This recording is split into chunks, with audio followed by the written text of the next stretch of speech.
The first time I met Nadine Granger, she was standing on my front lawn holding a clipboard like it was a weapon. Her hair was shellacked into a helmet, her sunglasses were too big for her face, and her lips were pursed so tight I thought they might disappear. "You're 3 months behind on your HOA dues," she snapped before I even finished opening the door. I blinked. "I'm sorry, who are you?" "Nadine Granger. I'm the treasurer of the Oak Grove HOA," she said, like I should be impressed.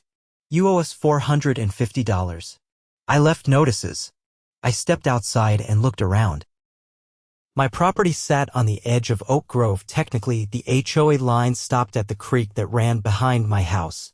My address had never been part of their jurisdiction. I made sure that when I bought the place 6 years ago. Even the title paperwork said so in bold, underlined letters. "You got the wrong guy," I said, shaking my head. "This house isn't part of the HOA. Never was." Nadine clicked her pen aggressively. "We voted last month to expand the HOA boundaries. Your property is now part of Oak Grove. You'll need to pay the back dues and sign the covenant." I laughed. "That's not how property law works, Nadine." She narrowed her eyes. "I suggest you take this seriously, Mr. Foster. Foster Halley." "Well, Mr. Halley, failure to comply will result in legal action. We've already added your property to our records." I raised my eyebrow. "Did you just annex my land without telling me?" "We notified homeowners within the new proposed area by mail," she said, lifting her chin. "If you didn't respond, that's on you." I folded my arms.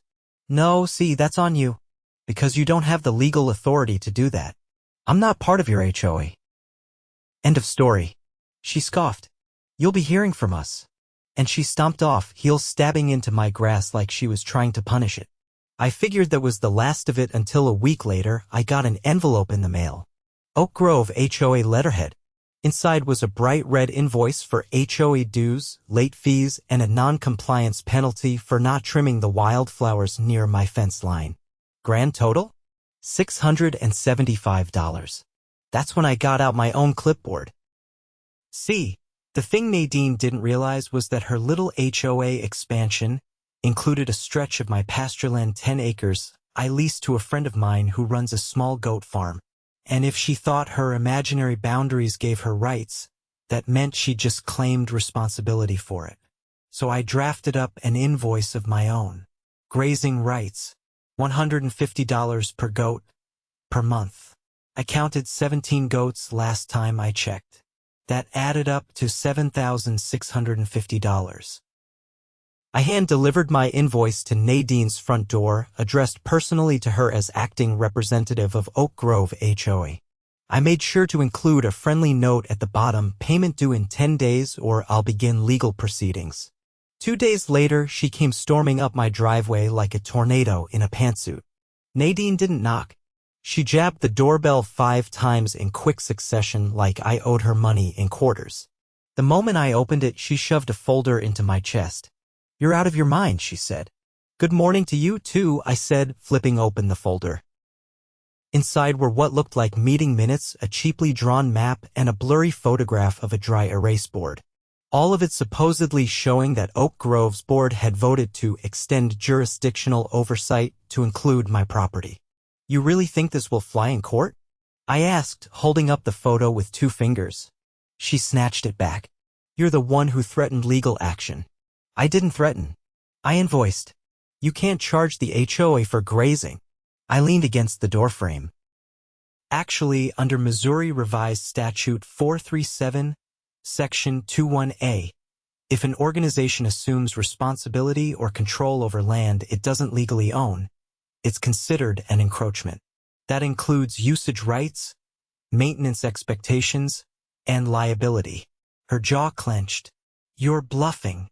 I stepped back inside and came back out with a filed copy of the county land survey, dated and stamped from 5 years ago. I held it up next to her map. "Your made-up HOA line cuts right through my fence, Nadine. You just claimed a tract used for agricultural lease. That's not a bluff. That's a lawsuit." She tore the papers from my hand and turned to leave, but not before snapping, "This isn't over." I watched her march down the driveway, then made a call. My brother-in-law, Todd, worked in the county assessor's office. He wasn't the type to stick his neck out, but when I explained what was happening, he agreed to send me copies of Oak Grove's original charter documents. 48 hours later, I had everything I needed. Turns out the HOA had no legal authority to expand boundaries without a unanimous vote from property owners in the proposed area. Not a majority unanimous. And since I never received a ballot, let alone agreed to anything, the whole thing was dead on arrival. But Nadine had already started enforcing it. I found out when my neighbor, Barry, stopped by with a puzzled look and a pink slip in his hand. "Did you get one of these?" he asked, holding it up. "Depends. What is it?" He handed it over. It was a violation notice for unauthorized landscaping. Apparently, his kids had painted a tree stump like a mushroom after school. The new decorative code said painted wood was forbidden. "I thought we weren't even in the HOA," he said. "You're not," I said. "Not unless you agreed to it." He shook his head. "Nobody asked me anything." We walked the neighborhood that evening. For other homes on our end of the creek had received citations. One woman was fined for having wind chimes. Another for a flag too large. They all assumed the rules had changed without them knowing. That's when I realized Nadine wasn't just playing dirty, she was counting on confusion. She'd flooded our end of the street with notices and fines, hoping no one would push back hard enough to check the legality. She underestimated how stubborn I could be. The next morning, I drafted an official complaint to the County Zoning Commission. In it, I attached the survey map, the HOA's original charter, and a copy of the expansion vote minutes Nadine had handed me. I also included photos of the fines issued and a list of the affected residents. Then I called a friend from college, Maya. She was now a zoning enforcement officer in the next county over, but she had enough connections to forward my complaint internally and make sure it didn't sit in someone's inbox collecting dust. 3 days later, someone knocked on my door wearing a county badge. "Mr. Halley?" he asked. "I'm here about a zoning complaint regarding Oak Grove HOA." I invited him in and laid out the entire situation. He was particularly interested in the part where Nadine created enforcement zones without property owner consent. "She's issuing fines to people not under her jurisdiction?" he asked, scribbling notes. "Fines, threats, and citations for violations that don't exist. She's using HOA stationery and a fake map." He nodded grimly. "Issue like this, you're looking at civil infractions, maybe criminal misrepresentation if she's collecting money." "She is," I said. "My neighbor paid a $200 fine last week." The officer's eyebrows shot up. "Then we need to loop in the sheriff." By the time the sheriff's deputy arrived that afternoon, word had spread. Barry was on my porch along with 2 other neighbors, all holding their own printed notices. Deputy Lane, a straight-backed man with a calm voice, asked to see everything. He took photos, asked questions, and made copies of the HOA documents Nadine had provided. Then he said something that made everyone go quiet. "If she's collecting payments for unlawful fines, that's fraud. If she's using that money for HOA operations, that's embezzlement." Barry whistled low. "You think she'll be arrested?" "Depends how deep this goes," Lane said. "But I'll tell you this, nobody gets to make up laws and take people's money without answering for it." The next morning, Oak Grove's clubhouse was swarming with unmarked cars. I watched from the end of the block as officers carried out boxes of folders, thumb drives, and a laptop. Nadine stood outside in a wrinkled blouse, arms crossed and face pale. She wasn't wearing the usual armor of sunglasses or hairspray. She looked smaller now, like someone who'd finally realized the game was over. By the end of the day, the HOA's bank account was frozen. A temporary injunction was filed against their board pending investigation. Every fine issued after their expansion was declared null and void. Residents were advised to document any payments made to the HOA in the last 60 days. And then came the kicker. The county prosecutor released a statement confirming that Oak Grove's board had knowingly misrepresented their authority to collect fees and had processed over $12,000 in unlawful payments from residents outside their jurisdiction. Charges were pending. That evening, I stood outside with Barry and a few others as local news drove by filming the scene. Someone handed me a beer. We didn't cheer or high-five. We just watched the slow fall of a paper empire built on lies and greed. I hadn't even filed my grazing invoice in court yet. But I would.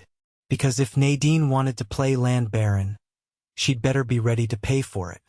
3 days after the county froze the HOA's accounts, a maroon SUV pulled up to my property while I was repairing a section of fence near the back lot. Out stepped a man in a light gray suit, too clean for a place with goats. He didn't introduce himself right away. Just stood there for a moment, scanning the pasture like he was trying to assess its value. "You foster Halley?" he asked eventually. I straightened, setting my hammer down. "Depends.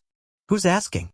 He reached into his coat and pulled out a leather-bound folder, flipping it open to reveal a gold badge. "Special Investigator Ronan Price. I'm with the State Attorney General's office. I'd like to ask you a few questions about Oak Grove HOA. I nodded, wiping my hands on my jeans. "You're the first one from the state? You made quite the impression, Mr. Halley." He pulled out a notepad. "You're listed as the primary complainant in the falsified jurisdiction case, correct?" "I filed the complaint, yeah." "Would you say the HOA knowingly exercised control over your land without your agreement?" "They didn't just exercise control," I said, pointing toward the field. "They tried to enforce fines, demanded payment, and sent written threats." "That's coercion, isn't it?" He raised an eyebrow. "That's what we're here to determine." "Do you have records of all communications?" I led him back to the house. Inside, I handed over a file folder stuffed with printed emails, letters, and photos of the fake citations. He flipped through them quickly, then paused at one page. "This one here," he said, holding up a scanned payment receipt. "Do you know the person who wrote this check?" "That's Barry, my neighbor. He paid a fine for a tree stump his kids decorated." Ronan jotted something down. "We found that money in a private account, not HOA linked. It was deposited under a personal name, Nadine Granger." I leaned back. "So she skimmed it. Not just hers. 2 other board members had access to the same account.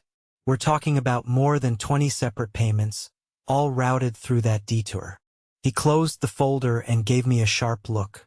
"Do you know if the HOA ever used false documentation to access resident records or tax information?" I hesitated. They handed me a map that didn't match any official zoning layout.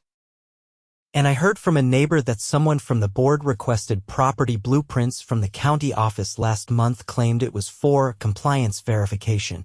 "That's not allowed without consent," he said. "They may have impersonated county officials. If that's true, it elevates this to criminal impersonation and misuse of government data." He stood and shook my hand. "If we need you to testify, you'll be contacted. Expect subpoenas next week." We're moving quickly on this. By the time Ronan left, word had already spread that Nadine had been placed under house arrest pending indictment. But what shocked the neighborhood was what came next. 2 days later, I got a knock at my door from someone I hadn't seen before. A soft-spoken woman with short hair and a notebook tucked under her arm. "Hi, I'm Dana Carver," she said. "I'm a forensic accountant. I've been assigned to audit Oak Grove HOA's finances. I understand you've been instrumental in triggering the investigation." "I guess you could say that," I replied. She smiled faintly. "We just finished our preliminary sweep. You might want to sit down for this." Inside, she pulled out a laptop and opened a spreadsheet. "See here? These are payments listed in their maintenance logs. But when we matched them to actual bank withdrawals, most of the vendors don't exist. Several of the payments went to shell companies." I leaned in. "So they were laundering dues?" "Exactly. And not just dues. We found a pattern of fraudulent contractor payments, roof repairs that never happened, landscaping fees for work never performed. At least $75,000 has been funneled through fake invoices over the past 2 years." I whistled low and slow. "That's not just mismanagement. That's organized theft. It gets worse. Some of those fake companies were registered under family members' names. One of them belongs to Nadine's nephew." I stood up, pacing. How did nobody catch this sooner? There was no oversight. No annual audits, no third-party reviews.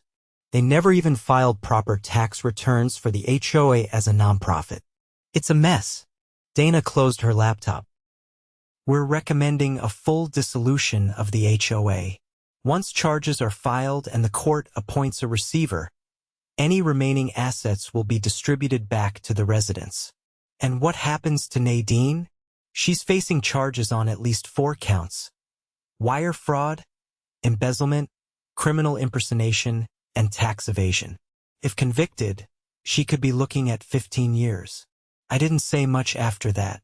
Just walked her to the door and watched her car pull away, the weight of it all settling in like a winter storm on the horizon. The next week, subpoenas went out.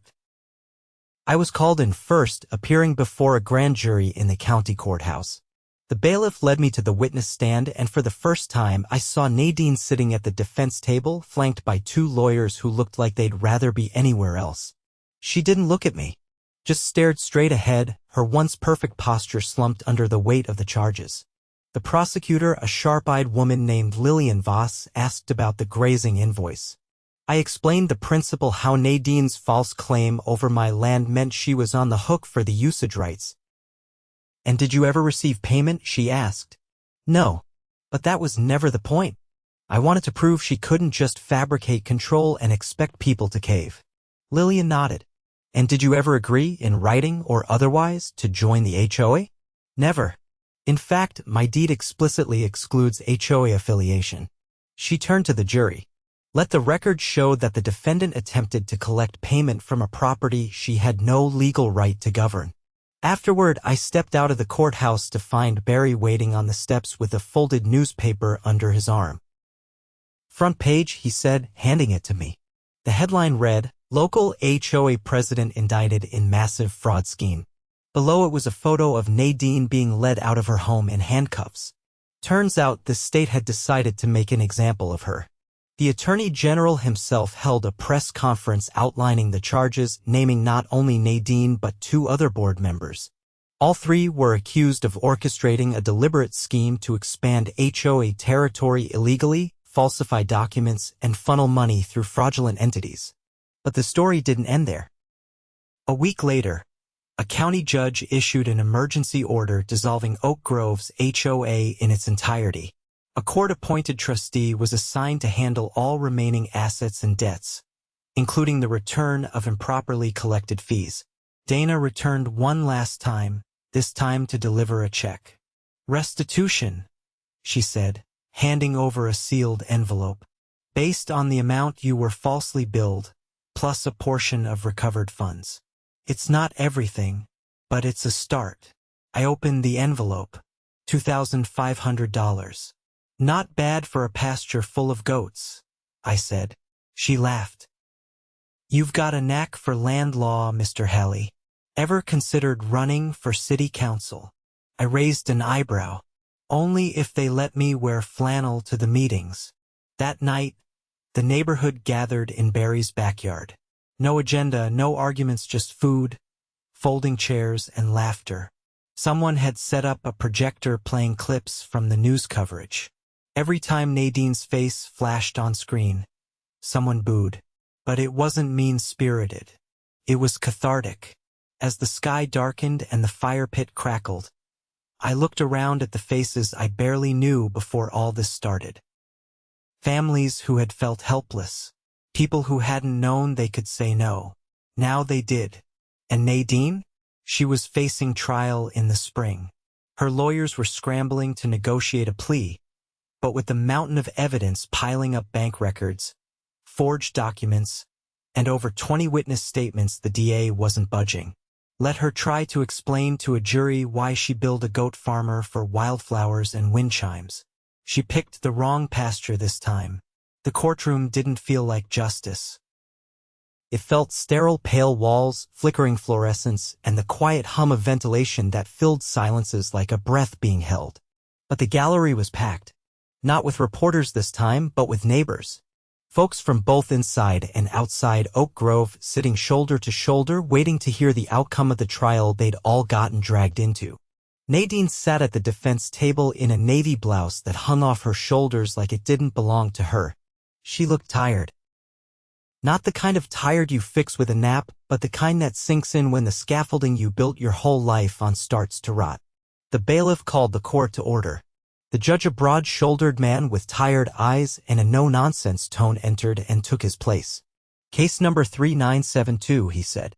State versus Nadine Granger, Colin Voss, and Sharon Linwood. Nadine didn't turn to look at anyone. Her lawyer leaned over and whispered something, and she gave a short nod. The prosecution wasted no time. They called Dana Carver first, who laid out the paper trail like a surgeon opening a chest cavity. Every false invoice, every deposit into the personal account registered to Nadine's maiden name. She pointed out the discrepancies between the supposed vendor receipts and the non-existent business licenses. The jury looked stunned. One woman covered her mouth. A man in the front row kept shaking his head like he couldn't believe what he was hearing. Then they called Barry. He wore a clean button-down and sat upright, answering every question with quiet precision. When asked how he felt when he received the fine for his kid's painted tree stump, he said, "Violated. Like someone walked into my house without knocking and started taking things. By the time I was called, the jury had already heard enough to sense where this was going. I didn't need to hammer the final nail, I just had to hand them the hammer." "Mr. Halley," the prosecutor said, "can you explain why you invoiced the HOA for over $7,000 in grazing fees?" "They claimed jurisdiction over land they didn't own," I said. "If they wanted to assume control of the pasture, then by their logic, they also assumed responsibility for its use. That included the livestock grazing on it. Was your intention to collect that money?" "My intention was to pull the curtain back. Show everyone what a farce it was." "And did it work?" "It made them panic. That's when they started slipping." There were no objections, no outbursts. Just silence as the courtroom absorbed every word. The prosecutor nodded once and said, "No further questions." The defense didn't call a single witness. Their strategy clearly shifted in the last week. They'd started out combative, but after the forensic audit, they pivoted. Now it was about damage control. Mitigate, minimize, delay. When the closing arguments wrapped, the jury was excused. Everyone stood. Nadine finally looked at the gallery. Her eyes scanned the crowd like she was searching for a lifeline. She found none. The jury returned in under 2 hours. All 3 defendants were found guilty on 5 counts: conspiracy to commit fraud, wire fraud, misappropriation of community funds, unauthorized use of public records, and criminal impersonation of a government entity. Sentencing was scheduled for the following week. Outside the courthouse, the air felt different, lighter. The crowd spilled onto the sidewalk, people talking for the first time in months without fear hanging over their heads. Someone passed around a box of donuts like it was a block party. Barry handed me one with chocolate frosting and a crooked grin. "You think they'll actually see jail time?" he asked. "They better," I said, biting into the donut. If I had to listen to one more fake violation notice, I might have turned the goats loose on their office. "Would have been cheaper than hiring lawyers," he said. That night, I sat on the back porch with a cup of coffee while the goats wandered near the fence. The pasture was quiet, save for the occasional bleat and the rustle of leaves. I pulled out my phone and opened an email from the court trustee. The HOA had officially been dissolved. All assets, including the clubhouse, were being sold off to repay residents. A restitution fund was set up, and anyone who'd paid unlawful fees or fines would be reimbursed. The check I'd received earlier was just the beginning. Attached was a spreadsheet listing the final tally: $82,000 in misappropriated funds, 12 fake citations for unauthorized property expansions, and 3 forged signatures submitted to the county office. The kicker? Nadine had also applied for a federal grant last year, claiming Oak Grove was a recognized historical neighborhood association. That application included falsified resident rosters and fake preservation plans, which meant the feds were now involved. The sentencing hearing the following Tuesday was swift. Nadine received 4 years in state prison plus full restitution and a permanent ban from holding any leadership position in a registered nonprofit. Colin and Sharon each received 18 months and were ordered to complete 200 hours of community service. The judge added, "This court finds your actions not only unlawful but corrosive to the very structure of community trust. You treated your neighbors like subjects and yourselves like royalty. This ends now. Back home." The HOA sign that once stood at the entrance to Oak Grove had been pulled up by the roots. Someone planted a wildflower bed there instead, with a hand-painted sign that read, "Welcome to the neighborhood. No kings allowed." I didn't plant it, but I watered it once or twice when I walked by. Weeks passed. The goats kept grazing, the fence held strong, and the neighbors who used to nod politely now waved from across the yard. People started chatting again, borrowing tools, hosting potlucks. The manufactured tension that once hung over the block like a thundercloud had finally blown away. One afternoon, as I was stacking firewood near the shed, a city vehicle rolled up. A woman in a green polo stepped out and introduced herself as a planning department liaison. "I just wanted to personally let you know," she said, "the city council passed a new ordinance this morning. HOAs are now required to submit annual transparency reports, including financial audits and documentation of all rule changes. And they can't expand boundaries without certified consent from every affected homeowner. Common sense is making a comeback?" I asked. She laughed. "Call it the Halley clause." I raised an eyebrow. She explained, "That's what they're calling it downtown. Your case set the precedent." I didn't know what to say to that. I just nodded and thanked her. That evening, I walked the property line. The goats followed, as they always did, chewing and trotting like they had no idea they'd been at the center of a legal storm just weeks earlier. At the far corner of the fence, I found something I hadn't noticed before, a small laminated sign stuck into the ground, probably left by one of the neighbors. It read, "Good fences make good neighbors. And better neighbors make bad HOAs obsolete." I left it there. Didn't seem like it needed moving,